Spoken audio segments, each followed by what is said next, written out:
Hello and welcome to episode 4 of Let's Play Kerbal Space Program. In our previous episode, we did not achieve orbital flight as was our goal, but we got sufficient scientific data from our suborbital flight that we unlocked the Science Junior. For a mere 0.2 tons, you can get a boatload of science. Now, I haven't run full delta V calculations because I'm too lazy. But I've thrown the Science Junior on the same ship we used before. How, you ask, am I going to get this piece of crap to space if it doesn't have enough delta V? Well, that's easy. We're going to use what I like to call the Tim Allen method, which is to say, more power. So, with the first stage consisting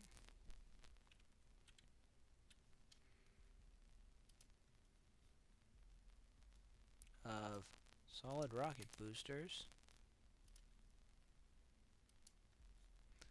that apparently have no nose cones because the collision mesh is such that they don't like to have nose cones.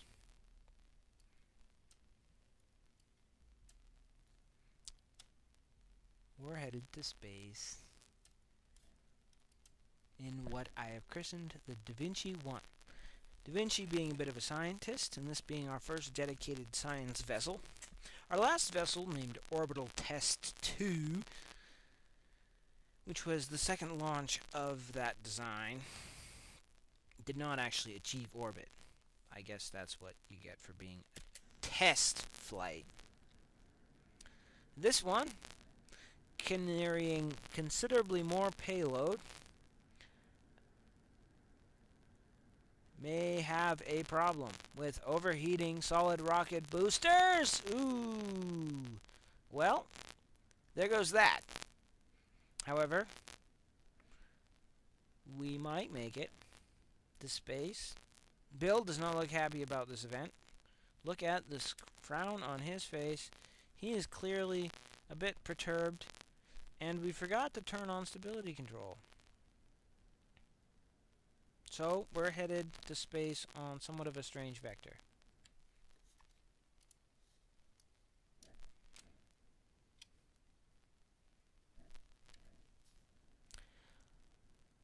Our vector is quite erratic.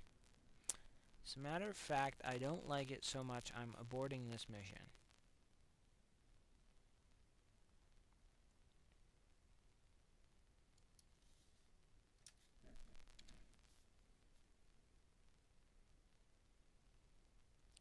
I guess this serves as a test to see if a single parachute is enough to land the capsule and the Science Junior.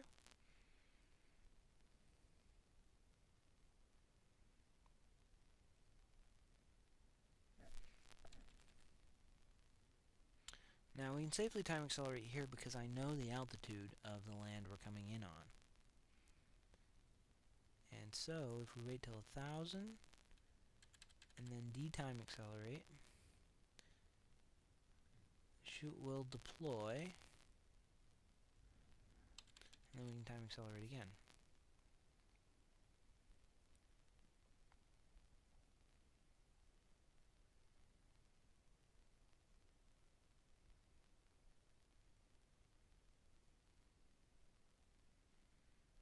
Now, what just happened is a bit of a problem with solid rocket boosters. If you place them too close together, they like to do that. They will overheat. I think you can overcome this by lifting them up a bit, although that may make the center one overheat. So, we'll try it again.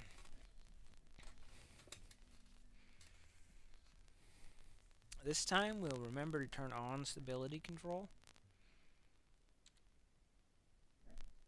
once the physics is loaded. Which, by the way, is significantly faster than it used to be. I recently introduced my brother-in-law to KSP, and he downloaded the demo. I forgot how long it took.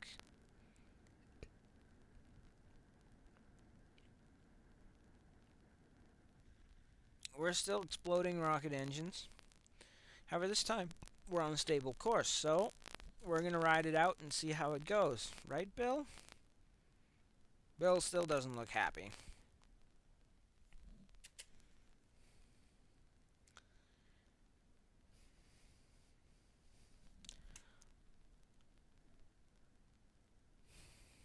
I suppose I could do the solid rocket boosters on this stage. They may not have overheated, especially if I didn't fire the liquid engine. Or I could have done them in 2 stages and not fired the center engine. See, that's where the wide-spaced vertical separator would be useful, because you can space your booster engines far enough away from your central core that they don't overheat. But we seem to be looking pretty good. Ship does still turn over pretty slow. Started our gravity turn, and it fights us pretty hard. Kind of have to jam on the controls to get it started. Once you get the prograde vector pointed in that direction, then it goes pretty smooth, though.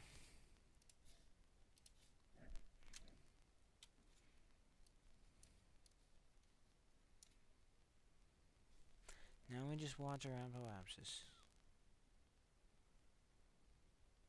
Once apo key reaches 90 to 100K, then we'll try and put this thing into orbit.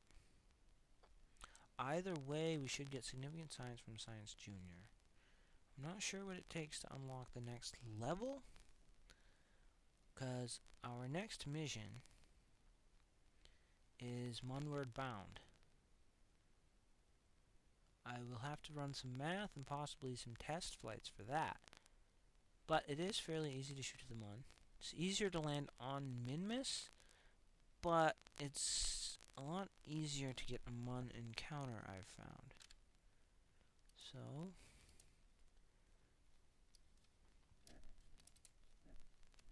now we just have to add a maneuver node.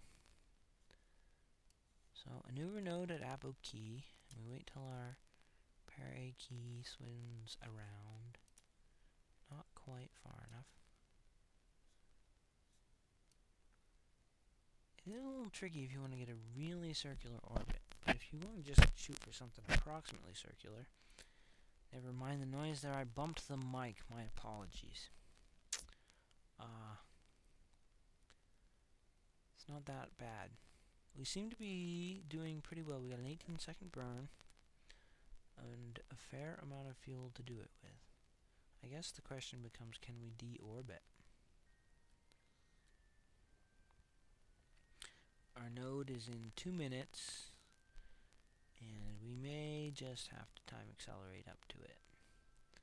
Not more than 10, though. That'll get you in trouble.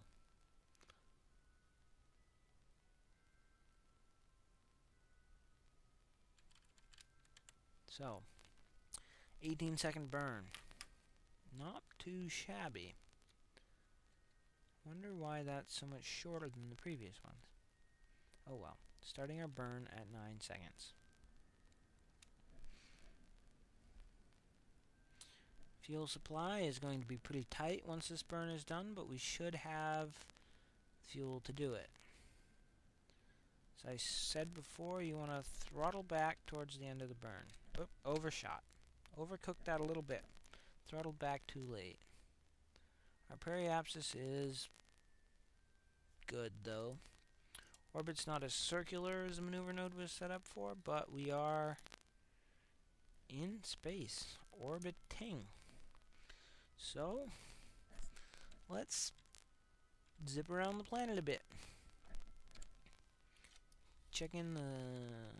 Take in the sights. Yes.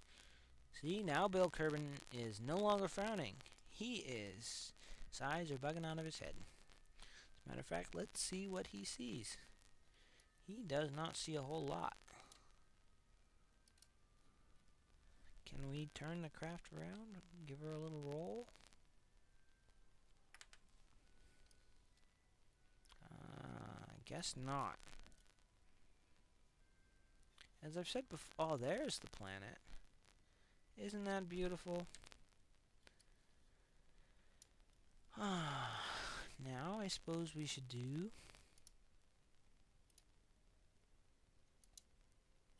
Oh. Apparently you cannot do that while time accelerating.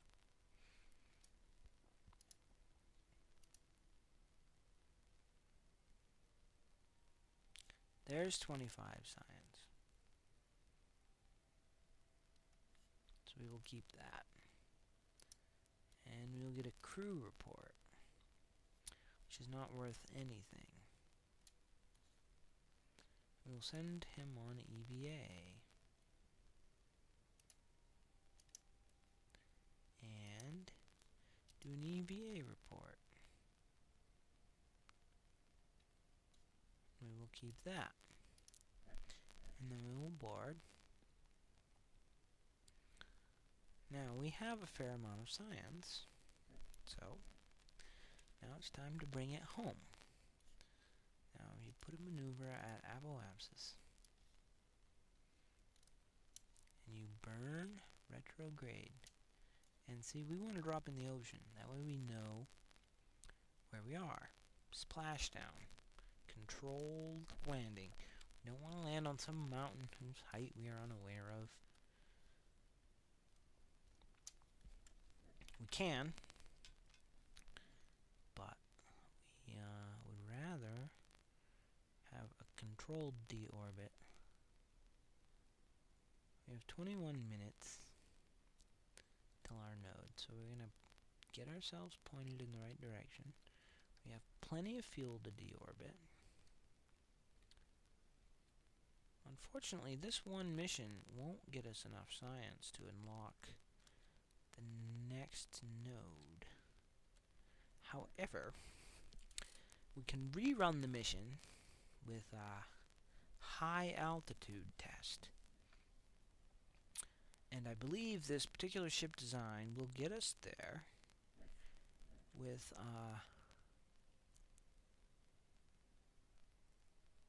minimal modifications. We don't even need to be in high altitude orbit, I don't believe. We just have to be above... I'm not entirely sure. Anyway, above a certain amount, we will not be in space near Kerbin. We will be in high Kerbin orbit. And we can rerun all of our science, which in this case will be the Science Junior and the Goo Pod, and then return it all to Earth, or Kerbin as the case may be. And that should get us sufficient science to unlock the next level. I'm not sure what exactly we will be unlocking, but we would like to be able to go to the Mun for our next mission. And to do that, we need... I'm not sure what we strictly need. I think what we have, we can do it with. But perhaps survivability, lander legs and such will make the mission a lot easier. Or perhaps we're better off sending a drone to the Mun rather than a Kerbal. We'll have to consider that in the next episode. Or perhaps in pre-production in between episodes, wherein we'll also have to run the math. Because if we're going to the Mun, we're not going to do it by the seat of our pants, especially with the limited amount of materials we have unlocked. It's going to take some doing. Now our node is swift approaching, so I like to wait till I get to the 1 minute mark, and then drop to 5 times time acceleration. and wait till we're about 20 or so seconds out, and then drop down to 1x. Get lined up exactly, pointed exactly the way we need to go. This is a 6-second burn, so we're going to wait till the T-3 mark and burn at mark. I noticed it auto-saved there. I wonder why that was. Now we'll throttle it way back for the last of our burn, and then cut it. I didn't throttle as far back as I could, because deorbiting burns are not as precise. It looks like I'm going to land over land. I mean, this projected orbit does not include calculations for air resistance, but I want to make sure it's solid ocean landing, so just burn a little more, and then we'll come in. Because ocean landing, I know my chute will deploy at exactly 500 meters.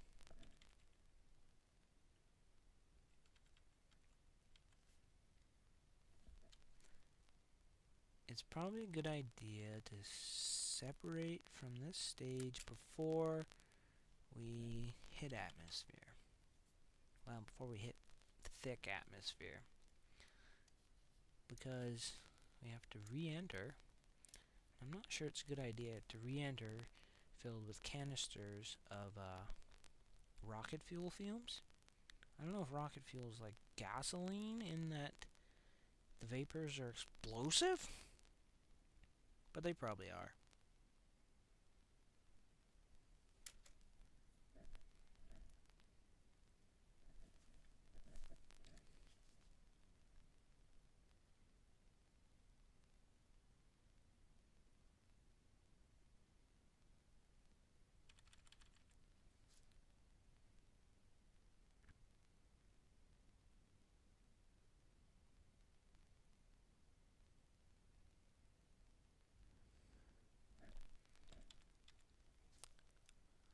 So there we are. Bill Kerman, first Kerbal to orbit.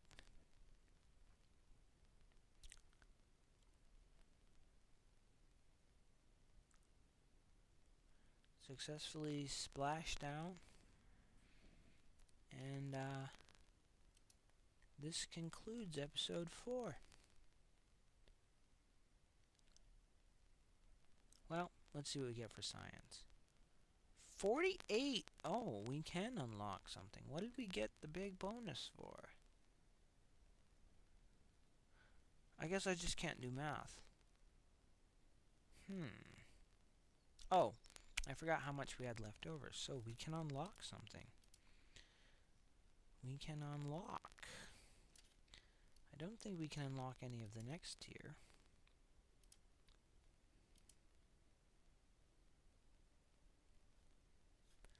No, we cannot. So, the question is, do we want to unlock fins and other stability control stuff, and probes, the wide separators, or just some rocket engines? The Rakumax booster might be useful for getting to the moon, but we'll decide that in episode 5. Until then, good night.